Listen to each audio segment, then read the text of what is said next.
and transformative trade relationship.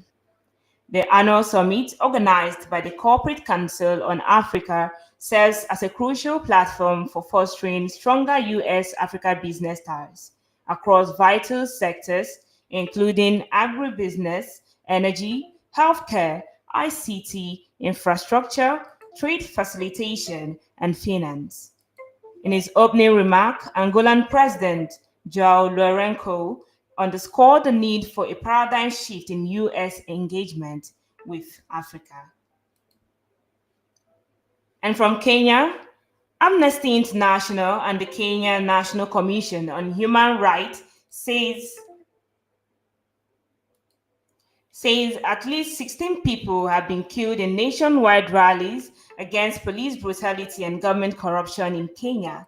The casualties included people hit by gunshots and others who were wounded by rubber bullets in the Kenyan capital, Nairobi. Demonstrators had clashed with police who hurled tear gas canisters and wielded batons. The protest marked 1 year since people stormed parliament at the peak of anti-government demonstration. So, on the foreign space, Iran has reopened the airspace over the country's east following a ceasefire with Israel that ended 12 days of fighting. Iran has closed its skies since June 13 after Israel launched a major bombing campaign that prompted Iran to retaliate with waves of missile strikes. A ceasefire between the two came into effect on Tuesday. And Iran's parliament has passed a bill that would effectively suspend the country's cooperation with the International Atomic Energy Agency (IAEA), as Iran insists it will not give up its civilian nuclear program in the wake of massive attacks on the country by Israel and the United States.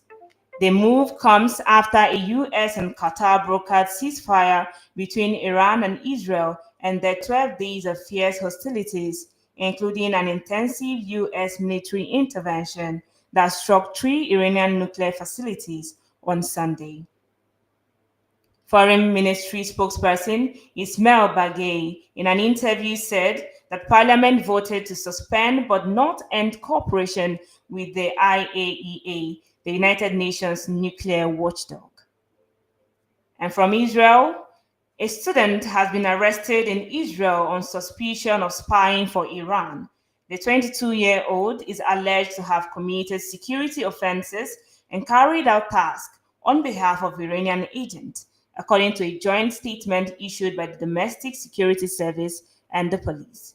The young man, who studies information system at Ben Gurion University in Beersheba, is from the Arab village of Dar al-Assad in northern Israel. The statement said he was arrested in June and would formally charged. And from China, China hosted defense ministers from Iran and Russia for a meeting in its eastern seaside city of Qingdao against the backdrop of war in the Middle East and a summit of NATO countries in Europe that agreed to boost military spending. Beijing has long sought to present the 10-member Shanghai Cooperation Organization as a counterweight to Western-led power blocs and has pushed to strengthen collaboration between its member countries in politics, security, trade, and science. The Qingdao meeting of the organization's top defense officials comes as a fledgling ceasefire between Israel and Iran holds after 12 days of fighting between the arch foes. Ukrainian President Volodymyr Zelensky and United States President Donald Trump has held talks on the sidelines of the NATO summit in The Hague with sanctions on Russia over its war in Ukraine. Now in its fourth year and arms procurement for Kyiv on the agenda. Zelensky said he discussed how to achieve real peace with Trump on Wednesday, as well as possible joint production of drones. And now from the world of sports. The Super Falcons of Nigeria have arrived Casablanca, Morocco for their final preparation ahead of the 2024 Women's Africa Cup of Nations. 22 players and team officials arrived in Morocco's economic capital on Wednesday night. The contingent were joined by Bay FC striker Asisat Oshoala and China-based forward Folashade Ijamilusi. Justin Madugu's side held Portugal to a nil-nil draw in a pre-WAFCON friendly in Lisbon on Monday. The Super Falcons will take on perennial rivals, the Black Queens of Ghana, in another friendly on Sunday. The nine-time champions will open their campaign in Morocco against Tunisia at the Labi Zaouli Stadium, Casablanca, on Sunday, July 6. They will also face Botswana and Algeria at the same venue.